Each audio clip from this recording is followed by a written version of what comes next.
यार भूरी जाना खमा वे यार कम धजिया खमा केसर शक्ति पैदा से। भारतवर्ष के उत्तरी पश्चिमी भाग में स्थित है राजा रजवाड़ों का राज्य राजस्थान, जो अपनी खातिरदारी और मेहमान नवाजी के लिए हर भारतीयों के दिलों पर राज करता है।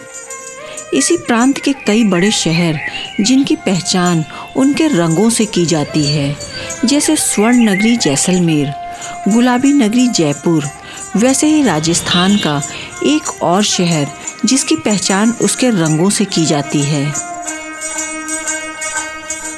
जी हाँ, हम बात कर रहे हैं ब्लू सिटी यानी नीली नगरी जोधपुर के बारे में, जिसमें रहने वाले ब्राह्मणों ने दूसरे समाज से अलग पहचान बनाने के लिए अपने घरों को आसमानी रंग या नीले रंग से रंगवा दिया। सदियों बाद यही इस नगरी की पहचान बन गया। आज लाइफ एंड कल्चर की टीम आपको जोधपुर के इतिहास और उसकी सांस्कृतिक विरासत से साक्षात करवाएगी। जोधपुर, जो विशाल मारवाड़ साम्राज्य की राजधानी है, जिसको बसाने का श्रेय सूर्यवंशी राठौड़ वंश के राजाओं को जाता है। कहा जाता है राठौड़ राजा सूर्यवंश से संबंध रखते थे और उन्होंने ही जोधपुर को बसाया और सजाया संवारा, इसलिए इसे सूर्य नगरी भी कहते हैं।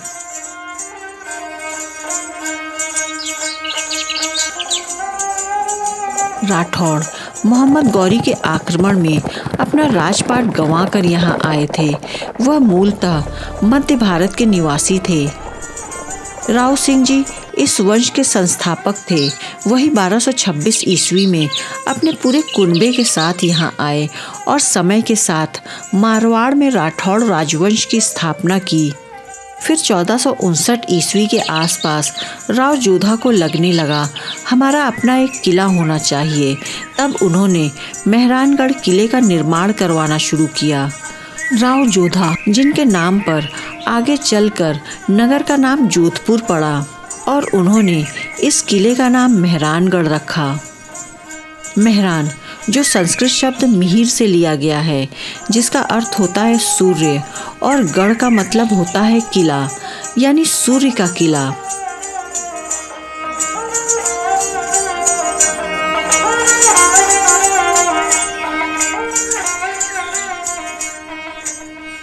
राव जोधा ने सामरिक दृष्टि से सुरक्षित स्थान की तलाश शुरू करवाई। फिर उनकी नज़र 400 फीट ऊंची इस भाकर चिड़िया पहाड़ पर पड़ी। इस पहाड़ को काटकर किले में तब्दील करना इतना आसान नहीं था। इसमें से लाखों टन पत्थर काटकर उन्हें तराशना और राजा के लिए राजकाज चलाने वाली जगह बनाना अत्यंत दुष्कर था। फिर शुरू हो गई इंसान और पहाड़ के बीच जंग।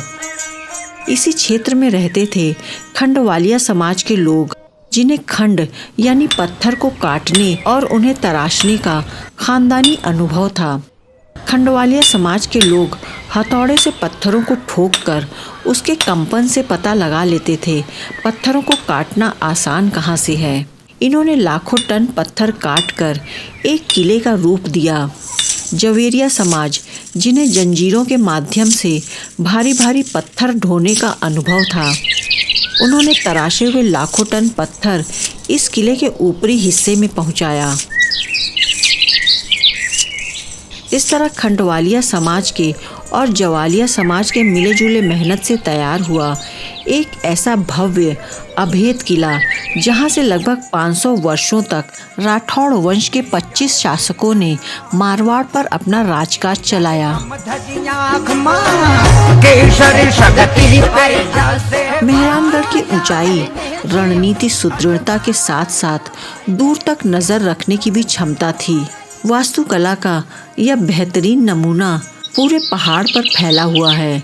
इस किले में शाही खानदान के अतिरिक्त एक मुस्तैद सेना भी रहती थी। भव्य महल, बाग, अनूठे कला, ये सब राजपूतानों की शान का अनुपम मिसाल है। राजपूतों और राठौड़ की गौरव गाथा आज भी मेहरानगढ़ किले में शान से गूंजती है। इसके अतिरिक्त जोधपुर में देखने के लिए अनेक ऐतिहासिक सांस्कृतिक धरोहर है। चलिए एक एक कर उनका आनंद लेते हैं। इन्हीं में से एक है जसवंत थड़ा। इसे राजस्थान का ताजमहल या जोधपुर का ताजमहल भी कहते हैं। इसमें भी वही सफ़ेद संगमरमर का इस्तेमाल किया गया है जो आगरा के ताजमहल में हुआ है। जैसे आगरा का ताजमहल मोहब्बत की निशानी है, उसी तरह जोधपुर का यह दूधिया जसवंत थड़ा भी मोहब्बत की निशानी है। इसका निर्माण राजा सरदार सिंह ने अपने पिता राजा जसवंत सिंह द्वितीय की याद में करवाया था। इसका मुख्य भवन मंदिर के आकार का बना हुआ है। यहाँ आपको राठौड़ वंश के सभी मरहूम राजाओं की तस्वीर देखने को मिल जाएगी। इसे राठौड़ वंश का शमशान भी कहा जाता है। महाराजा जसवंत सिंह द्वितीय की स्मृति में बना यह स्थल शोक नहीं बल्कि श्रद्धा और सौम्यता का प्रतीक है। यहाँ बैठकर जब सूर्यास्त देखा जाता है तो ऐसा लगता है मानो इतिहास मौन होकर ध्यान कर रहा है। जोधपुर से कुछ दूरी पर स्थित है मंडोर। पौराणिक मान्यताओं के अनुसार रावण की पत्नी मंदोदरी यहीं की रहने वाली थी। जोधपुर से पहले मारवाड़ की राजधानी मंडोर ही हुआ करती थी। यहाँ के प्राचीन मंदिर, छतरियाँ और स्मारक रावण के संबंधों तक की कथाएं कहते हैं। मंडोर के उद्यानों में बिखरे पत्थर भी इतिहास से संवाद करते प्रतीत होते हैं। यहाँ का घंटा घर और सदर बाजार इस नगरी को जीवंत बनाते हैं। जोधपुर की धड़कन सुननी हो तो घंटा घर और सदर बाजार पहुँचना आवश्यक है। मसालों की खुशबू, रंग बिरंगे वस्त्र, चमकती हुई जूतियाँ और हस्तशिल्प, यहाँ की हर वस्तु लोक संस्कृति का परिचय देती है। अगर आप मेरी शॉप पे आ रहे हो ना, जोधपुर में आ रहे हो ना, तो मेरी शॉप का नाम है ईशा सेल। आप ज़रूर आना और आपको मैं मिलूँगा, मेरे साथ सेल्फी लेना और मेरे बहुत अच्छे अच्छे प्यारे प्यारे क्लोथिंग आप ज़रूर ट्राई करना। So super and summer cool है, पहनने पे बड़ा अच्छा लगेगा। आपको और सेट मिल जाएंगे। यहाँ का जीवन इतिहास के संग्रहालय से निकलकर वर्तमान में सांस लेता है। भारतीय और यूरोपीय गॉथिक वास्तुकला के मिश्रण का अद्भुत नमूना है उम्मेद भवन पैलेस। इसकी चर्चा के बिना जोधपुर का इतिहास अधूरा है। राजा उमेद सिंह अत्यंत आधुनिक विचार वाले व्यक्ति थे, इसलिए राजभवन के निर्माण के लिए ब्रिटेन के प्रसिद्ध वास्तुकार हेनरी वॉन लैनचेस्टर को बुलाया। इस अद्वितीय भवन के 3 हिस्से हैं। एक हिस्से में आज दुनिया का सबसे बड़ा और शानदार हेरिटेज होटल चलता है। दूसरे हिस्से में राठौड़ खानदान का शाही निवास स्थल है।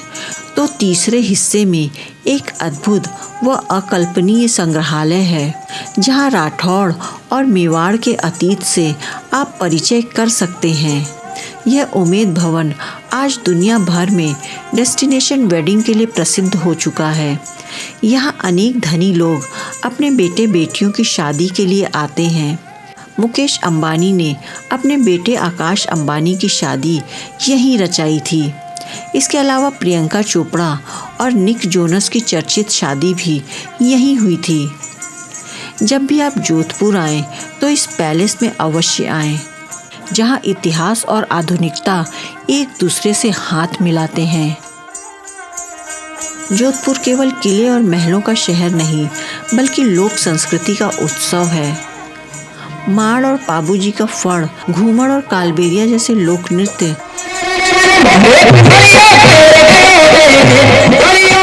और संगीत यहाँ की आत्मा को सुरों में बांध देते हैं। वे यारे भूरी जाड़ा खमा, वे यारे कम धजिया खमा, केसर शक्ति पैसा से